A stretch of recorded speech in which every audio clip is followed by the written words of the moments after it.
நேற்றைக்கு காடு வெட்டி குருவினுடைய மகள், மருமகன் மனோஜ் உள்ளிட்டோர் வந்து ஒரு பிரஸ் மீட் வச்சுக்கிட்டு, ஒரு பிரஸ் மீட் வச்சு அவங்களும் ரொம்ப ஆதங்கத்த வெளிப்படுத்துறாங்க. ம். அவங்க குடும்பம் தான் வரிசையில உட்கார்றாங்க. இந்த கூட்டம் இவ்வளோ கூட்டம் கூடுனதே எங்க அப்பாவுக்காக கூடுன கூட்டம் தான் ம். அப்படின்றாங்க. அது உண்மையா? உண்மதான், உண்மதான். ஏன்னா, ஆ.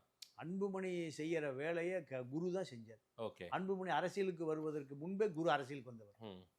நீங்க அந்த வன்னியர் இளைஞர்களை பூரா ராமதாஸுக்கு பிறகு ஒரு உணர்ச்சி மிக்க தலைவர் காடுவெட்டி குரு. விஜயகாந்த் சில பகுதியில அரசியலே பண்ண முடியாமல் விரட்டி அடிக்கப்பட்டது காடுவெட்டி குருவால தான். ஓகே. ஆ? ம். அப்போ காடுவெட்டி குருவை பொறுத்த வரைக்கும் வன்னிய இளைஞர்களுக்கு ஒரு கனவு நாயகன் தான். ம். அப்ப அந்த குடும்பம் சொல்றதுல எந்த விதமான அ, பொ- உண்மைக்கு புறம்பான செய்தி இல்லை. ம். எங்க பிரச்சனை வருதுன்னா, இந்த கட்சி காடு வெட்டி குரு பின்னாடி போயிடும். இளைஞர்கள் பூரா காடு வெட்டி குரு பின்னாடி போயிடுவாங்க. காடு வெட்டி குருவுடைய செல்வாக்கை அன்புமணியால் முறியடிக்க முடியல.